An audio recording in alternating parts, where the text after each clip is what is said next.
Hello? What? Okay. We are in Judges. Judges chapter 11 and 12.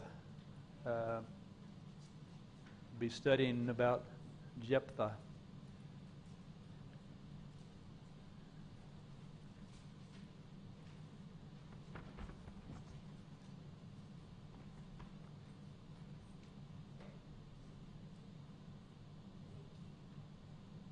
So we have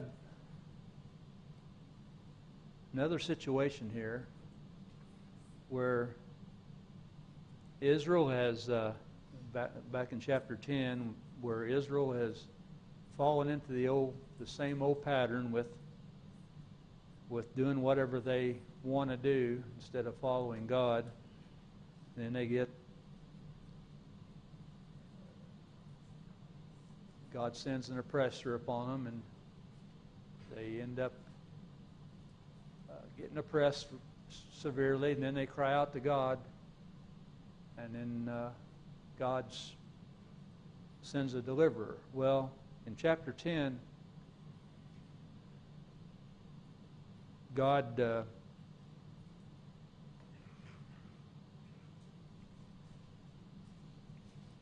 gave them a little a lesson, I guess you might say. He's telling them, you know, you've been going to these other gods, and you've been following them and worshiping them, so you just go ahead and have them get you out of your situation that you're in now. And he just kind of let them be oppressed there for a little while. So there toward the end of chapter 10, they finally came around and said, you know, we've sinned. Do whatever you think is whatever seems good to you. Only please deliver us this day. So they put away their foreign gods and served the Lord, and so then God ends up that he couldn't bear their misery any longer. And in chapter 12, or excuse me, chapter 11, we have another judge that comes up, but at first he's not considered that. This is Jephthah. He's a Gileadite. Probably not pronouncing that right. What do we know about him? Who is Jephthah? Says he's a valiant warrior and the son of a farmer. And what? The son of a farmer. Yeah. And you know, he was a Gileadite. He's from Gilead. His father was named Gilead.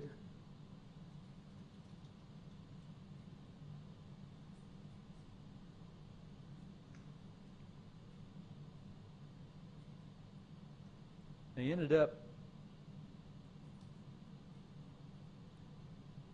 when his son, when his stepbrothers, half brothers, I guess, got older, they ran him out. They said there in verse 2 says they drove Jephthah out and said to him, "You shall not have an inheritance in our father's house, for you are the son of another woman." So Jephthah fled from his brothers and lived in the land of Tob, and worthless fellows gathered themselves around Jephthah, and they went out with him.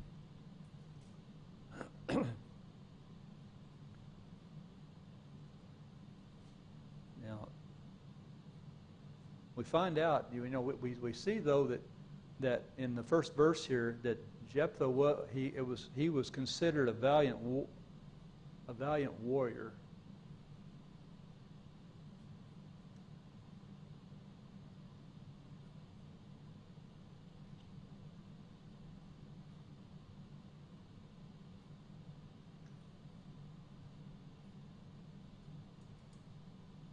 come time, though, that Israel was getting oppressed by Ammon,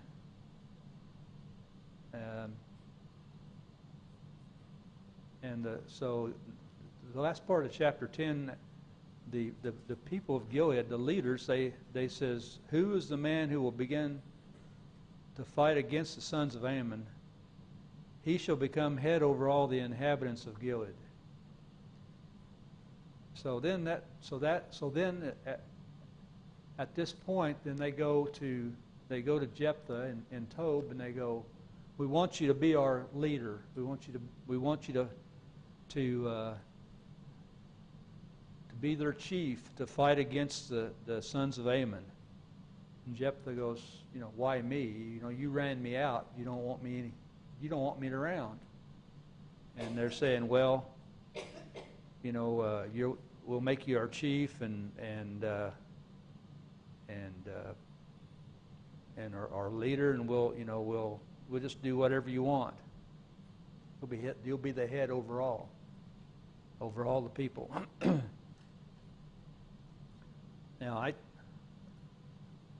think probably the reason why they went to him is because, as it said in verse 1, he was a valiant warrior.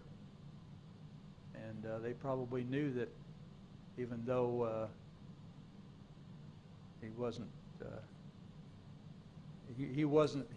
to their liking, because his mother was a harlot, but still yet they knew a valiant warrior when they saw it, so that's why I think they went to him.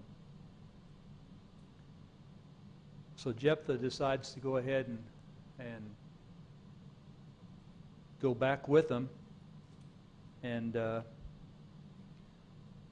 verse 10 says, the elders of Gilead said to Jephthah, the Lord is witness between us. Surely we will do as we have said. So Jephthah went with the elders of Gilead, and the people made him head and chief over them. And Jephthah spoke all his words before the Lord at Mizpah. Now there's an improvement already. I mean, he's already decided that he's going to talk. He's going to speak his words before the Lord. So that's something that Israel's had a problem with not being true to God.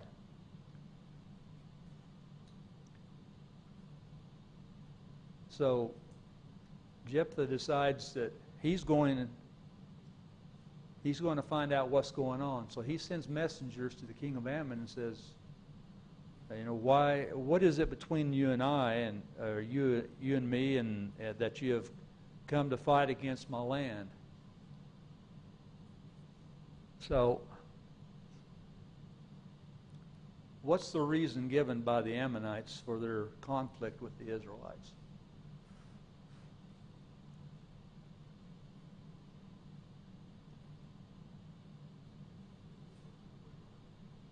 They say that Israel took away their land whenever they come up out of Egypt, and they want them. So Ammon, I guess, is saying, just return our lands. Well, what was the problem with that?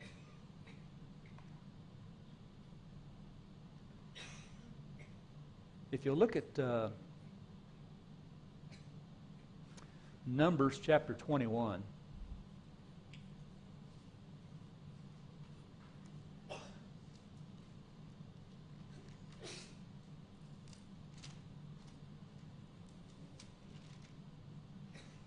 in Numbers chapter 21, starting in verse 21, get a little insight into this situation that they're claiming that the Israelites did.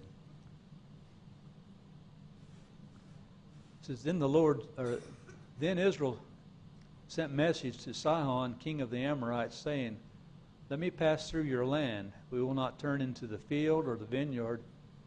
We will not drink water from the wells. We will go by the king's highway until we pass through your border. But Sihon would not permit Israel to pass through his border.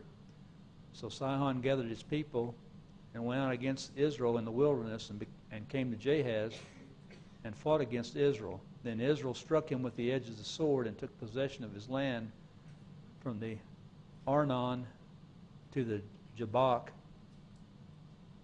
as far as the sons of Ammon. For the border of the sons of Ammon was Jazar. Israel took all these cities, and Israel lived in these cities of the Amorites, in Heshbon and in her villages. For Heshbon was the city of Sihon, king of Amorites, who had fought against the former king of Moab and taken all his land out of his hand, as far as the Arnon. Therefore, those who use Proverbs say, "Come to Heshbon, let it be built. So let the city of Sihon be established. For a fire went forth from Heshbon, a flame from the town of Sihon. It devoured Ar of Moab, the dominant heights of Arnon. Woe to you, O Moab! You are ruined, O people of Chemosh.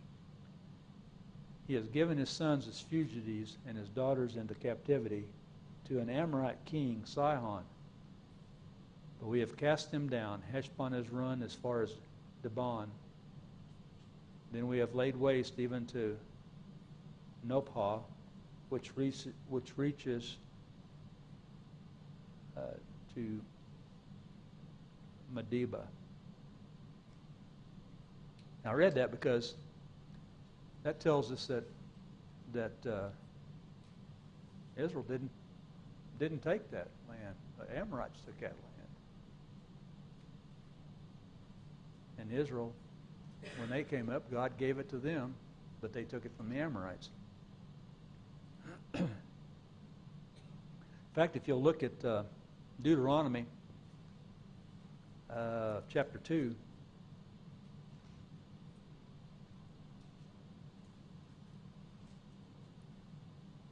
Deuteronomy chapter 2, verse 9 tells us that God gave instructions to the Israelites when they was coming toward the land of Israel. It said, "Then the Lord said to me, do not harass Moab, nor provoke them to war, for I will not give you any of their land as a possession, because I've given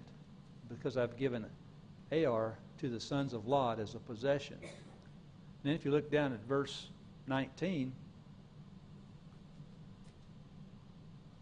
it says, when you come opposite the sons of Ammon, do not harass them nor provoke them, for I will not give you any of the land of the sons of Ammon as a possession, because I have given it to the sons of Lot as a possession. So God has told them that not to take the land of Moab and Ammon anyway. And if you look at the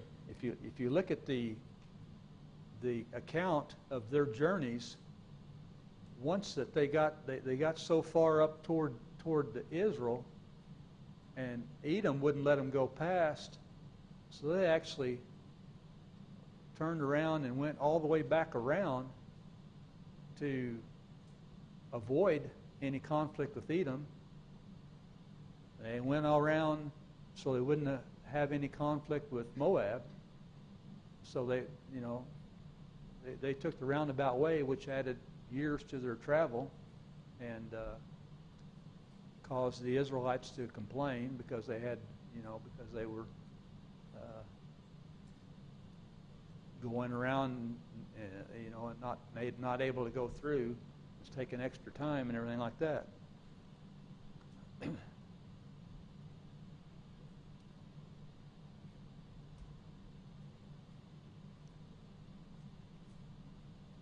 So if you look here back in Judges, so Jephthah tells them, says, Israel did not take away the land of Moab, nor the land of the sons of Ammon. For when they came up from Egypt and Israel, went through the wilderness to the Red Sea and came to Kadesh. Then Israel sent messengers to the king of Edom, saying, and I've already said this, they want us to pass through their land, and they would, Edom says, nope, not going to do it. And so then they went back around, all the way around to the east side, of Moab.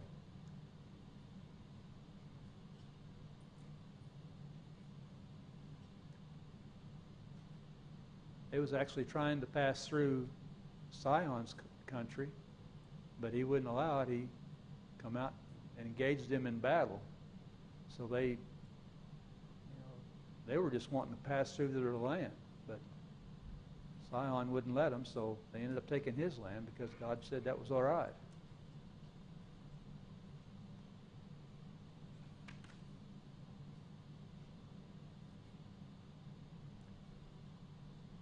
So what is the outcome of the battle? We're getting a little ahead of myself here.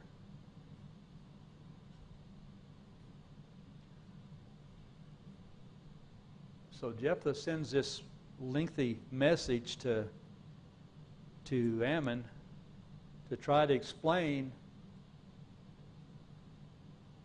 what's going on, to try to explain their situation. Seems to me like he's trying to avoid a conflict here. But the sons of Ammon, they're not having any part of it, and they just disregard the message. So in verse 29 of chapter 11, it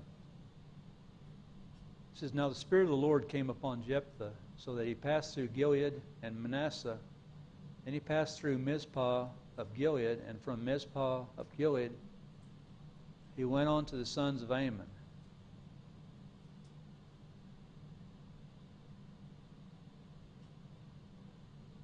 Jephthah made a vow to the Lord and said, If you will indeed give the sons of Ammon into my hand, then it shall be that whatever comes out of the doors of my house to meet me, when I return in peace from the sons of Ammon, it shall be the Lord's, and I will offer it up as a burnt offering.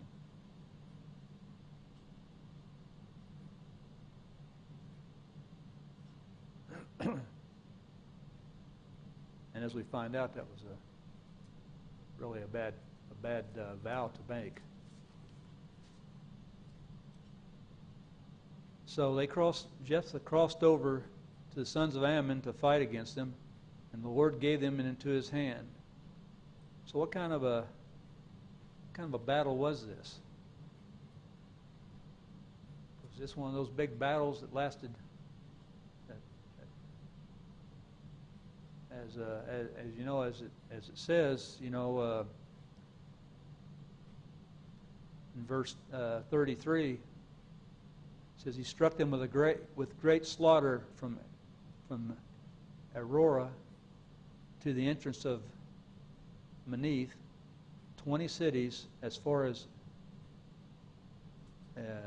that word, Abika. Well, I can't even say it. So the sons of Ammon were subdued before the sons of Israel. Now this is a typical situation of if God is for Israel, when He tells them that He's going to be with them, and this is we find out that again it's a non-battle,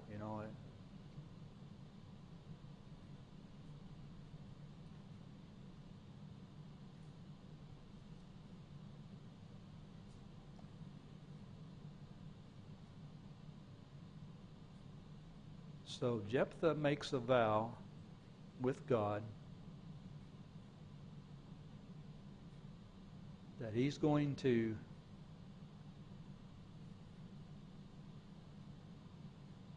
whatever comes out of his house to meet him when he returns in peace, that he will offer it up as a burnt offering. Now, starting in verse 34. When Jephthah came to his house at Mizpah, but behold, his daughter was coming out to meet him with tambourines and with dancing.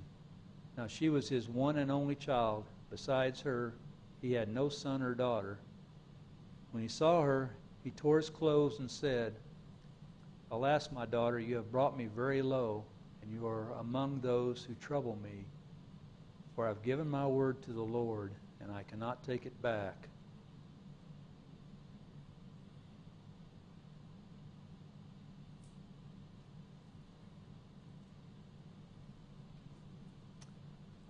I don't agree with his statement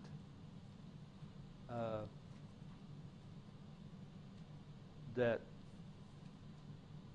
she was among those who troubled him. I think he brought that trouble on himself by his rash vow.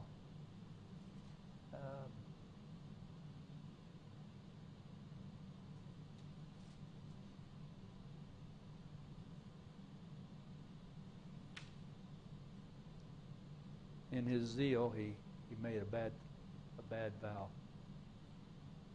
It kind of reminds me of the vow that Saul made whenever they were chasing the Philistines over in Samuel, because they were pursuing him, and he said that anyone that took any food or anything like that would be cursed until they got through with what they were doing. Well, and then of course Jonathan, not knowing about what he had said, took the little bit of honey and everything. I think this is kind of like the vow what Saul did. It's kind of a bad spur of the moment in the heat of the battle thing, or the heat of the moment type thing. Probably didn't think through what he was saying very, very good.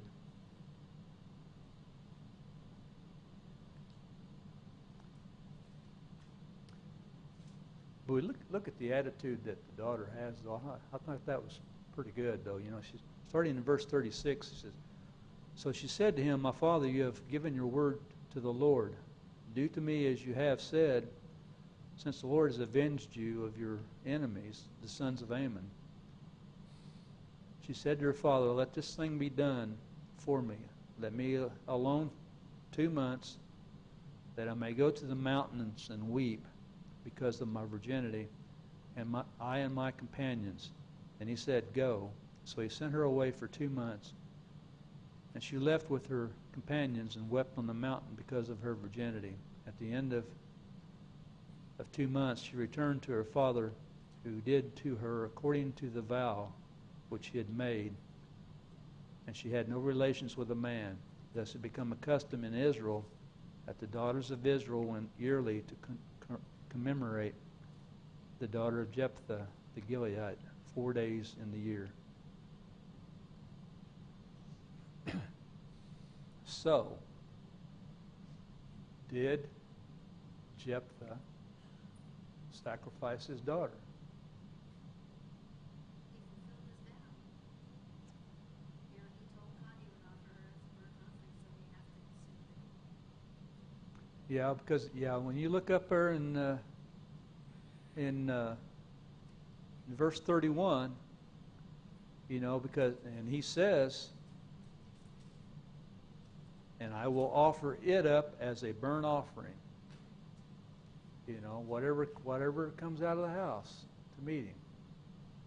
And then down there in verse 39, it says at the end of 2 months she returned to her father, who did to her according to the vow which he had made. I think he did.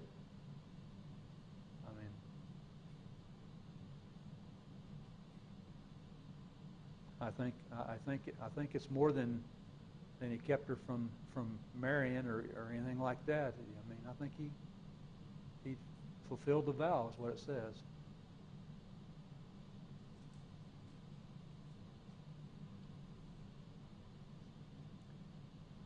Okay, so any questions or comments so far? I think it's interesting that as time went on, women commemorated her. But she went for 2 months, they only went for 4 days. Yeah. That they didn't forget her. They didn't have to. Yeah.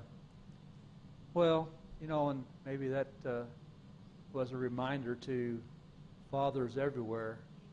Be careful what you say, what you vow, because it can end up like this.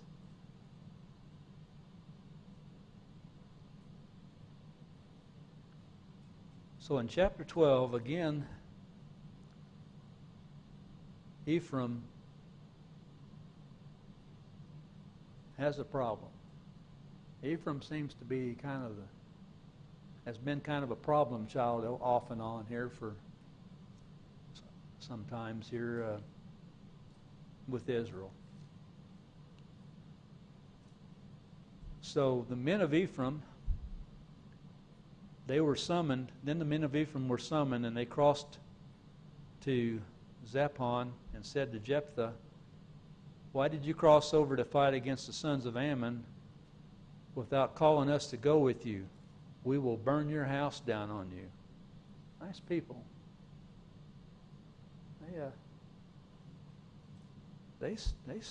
They really seem to have an attitude problem.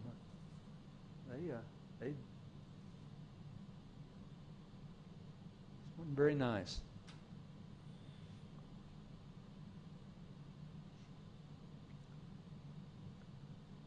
So verse 2 said, Jephthah said to them, "I and my people were at great strife with the sons of Ammon. When I called you, you did not deliver me from their hand." So, were they called? Did Jephthah call them? Yeah. I don't, you go back to chapter 10.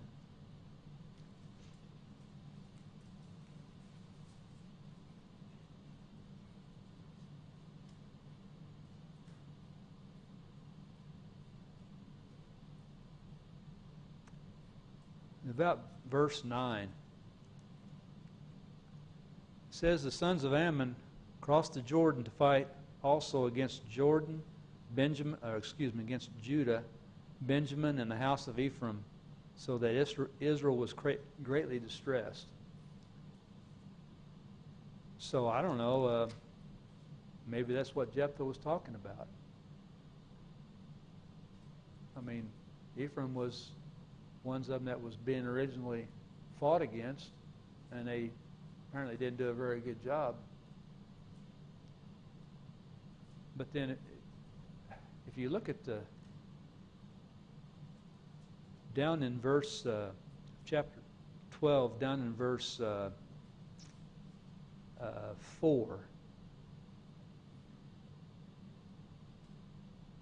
it says, "Then Jephthah gathered all the men of Gilead and fought Ephraim, and the men of Gilead defeated Ephraim, because they said, 'You are fugitives of Ephraim, O Gilead,' or Gileadites, 'in the midst of Ephraim and in the midst of Manasseh.'" And if you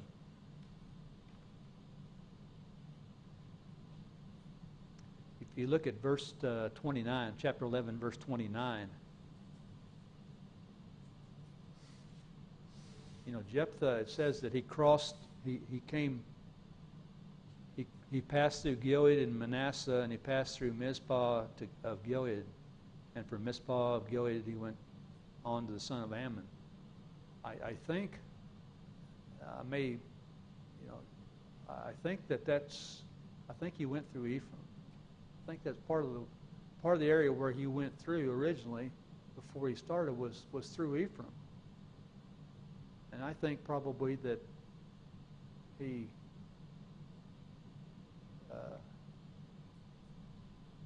called them then.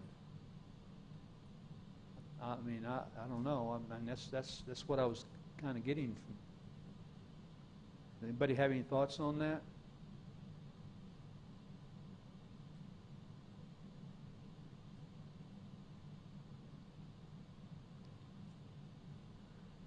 At any rate, they fight against Ephraim. They defeat them.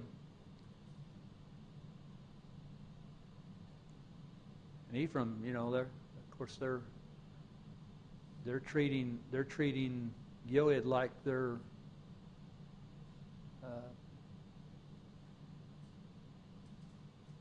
nothing, like they're nobody, like they're the low because they call them fugitives from Ephraim, fugitives of Ephraim. So they captured the fords of the Jordan opposite Ephraim. And it happened whenever any of the fugitives of Ephraim said, "Let us cross over," the men of Gilead would say to him, "Are you an Ephraimite?" And if he said no, then they would say to him, "Now say Shibboleth." But he would say Sibboleth. Shibboleth and Sibboleth. So he couldn't pronounce it correctly.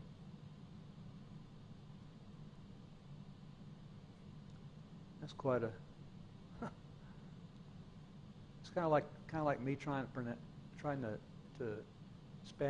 pronounce Spanish words. I can't trill the R's, and so they'd find me out right away.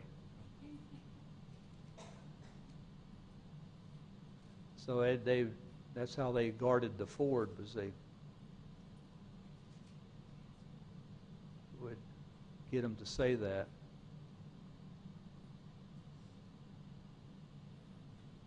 They got 42,000 of the Ephraimites by doing that.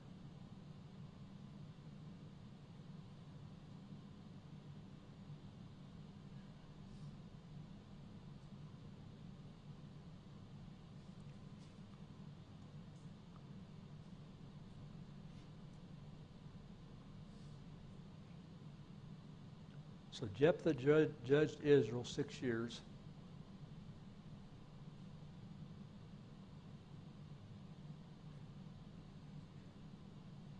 And then he died.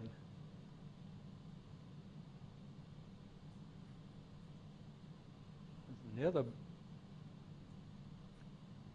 the other one we have here, the next judge is Ibzan of Bethlehem. He judged Israel after him. And we don't know much about him. He had 30 sons and 30 daughters.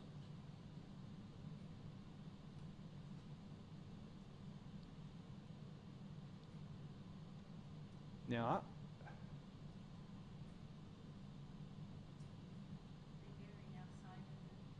married outside of the family. Now, does that mean that they married?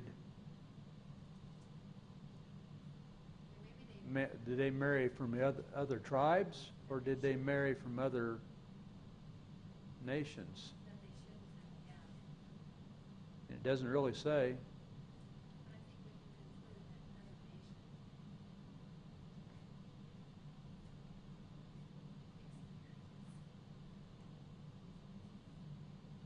It says he brought in 30 daughters from outside for his sons. And I think you probably, when you say from outside, that probably could be from another nation.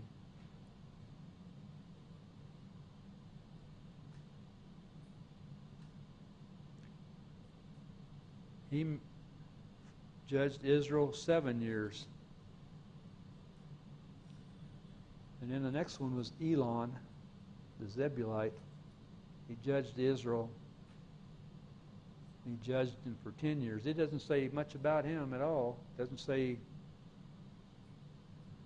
about anything about offspring. Doesn't say about any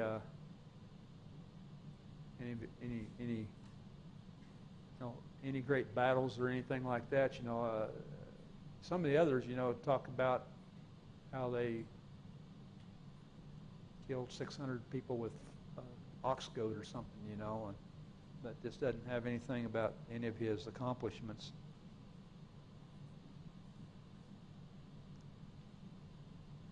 And the next one is Abdon.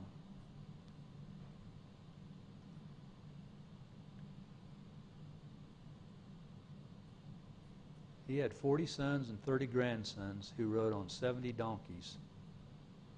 He judged Israel 8 years.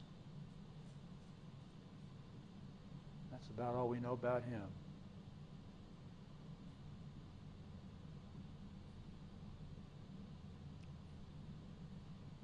What questions do you have? What comments do you have? I always forget what the significance of riding on the donkeys is. Well,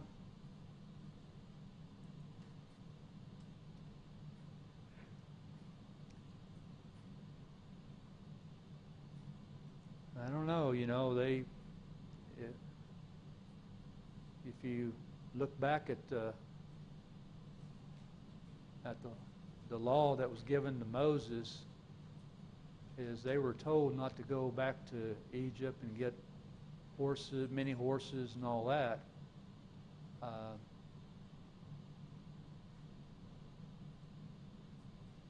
Probably the donkey was more something that they would have had. Probably raised donkeys rather than raising horses. It wasn't until later on that they started going down and getting horses and everything and bringing them back from different nations.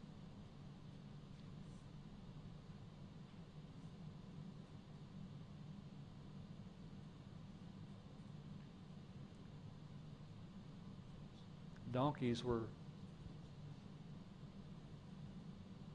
kind of an all-purpose animal. They were. You could ride them, but you could also work them. Of course, you can do that with horses, but some horses are just, bred for specific things,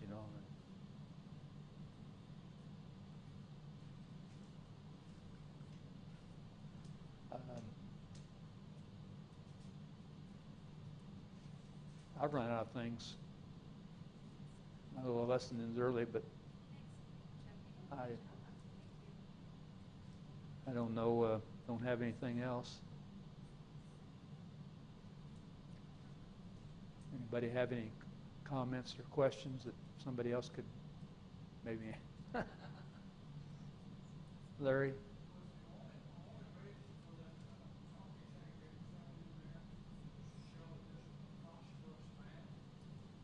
Oh, probably. That probably had something to do with it too.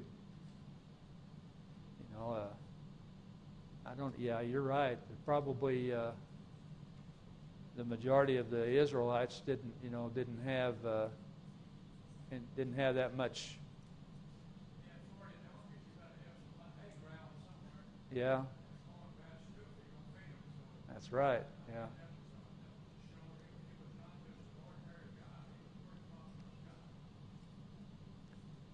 Well, and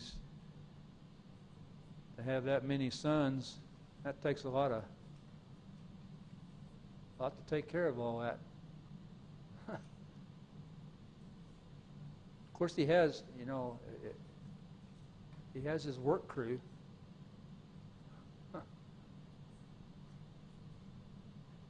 Well, thank you very much.